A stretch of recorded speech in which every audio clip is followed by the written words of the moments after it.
thôi. Ui cái này cũng lâu rồi. Chết không rồi. Coi như là Đầu tiên. đầu tiên ạ. Đầu tiên. Phổ à? Trời gì rồi. Cái tủ. Chúng ta. Phổ à? Cho cái chiếc Cửa. có chiếc đuôi mà. Ưa à, ưa cảnh báo ưa à này. Tàu thuốc. Đầu gì có ý đồ nào Cái tủ nó. Cọc cái alo. Có chiếc đuôi. Thôi nó.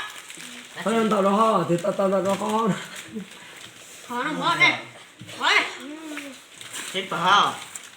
Tao. Nó. Nó bây giờ. Mất bả. Nó. đi có tệ nó ốc cho nó Này thoát tuôn bay hổ. Lòng thả chúa. Đi cho chúa á. Nó cửa à. Gì nữa? Gì nữa? Gì nữa? rùa đi à Thì nó sai nhau được. Ui xuống xuống. Có xuống rồi tổ là xuống. Con gì tổ là xuống. à ông mà kia Sao dù thì nó sao bà Chua dù. Nó Nào dù. Vào dù. Chui Cho dao. ăn dù. Cho Chui cho dao chú gì? kìa. Cho cho chú gì? nó bỏ Chúa. Ở dù cốc chạy à? Lâu chỉ cả có thể được. Cái túi rồi. Chú phép chú nó chạy. ở rùa Nếu đâu chỉ biết dùng cỏ bên nó nó thì nó đâu. một chỗ một tàu Thế cả. Và ta thì nó con Nó rồi. nó à? Nó. Tha rồi. Thôi nhổ. Chú mua. Chú mua. Chú mua giá dù mai hả? con thứ sáu này à Chỉ nhiều người yêu. Chỉ số cái chỉ gì là. sao Thế ở lòng một chỉ số mà chỗ yêu nó mà chỗ. Sao một tệ à? Lòng bộ. Bỏ mà nó tốt tệ sao tốt tệ à? rồi yên nó à Sao nó ho. Lâu lên. Tốt tệ á? Tốt tệ. Nét cũng mua dù.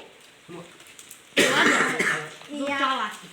Kia bọn nó cháu tàu rùa Sao? để cháu rú nó kia vì nó sao được tôi chỉ có mùa. tệ chó Để cho cháu rú. Ô chả cam. Có khi à. Chỉ nó con nó thôi tối là chỉ mua rú nó thôi. Còn con nó kia Mua mà. hả?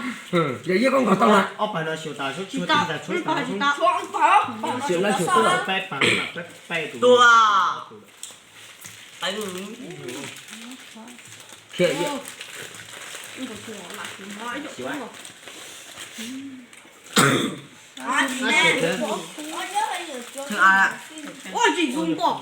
Chị dùng nó nè. Có chỉ một tổ nữa. Sao? chuồn đây Thế nào tụ? chẳng Cái có chuyện quá. Phim cua. Khẩn gì đó. Không biết gì. Sát đầu. Ô vô. Sát đầu. Nè. Nó đã tận đá nè. Nó cũng tận đầu ấy.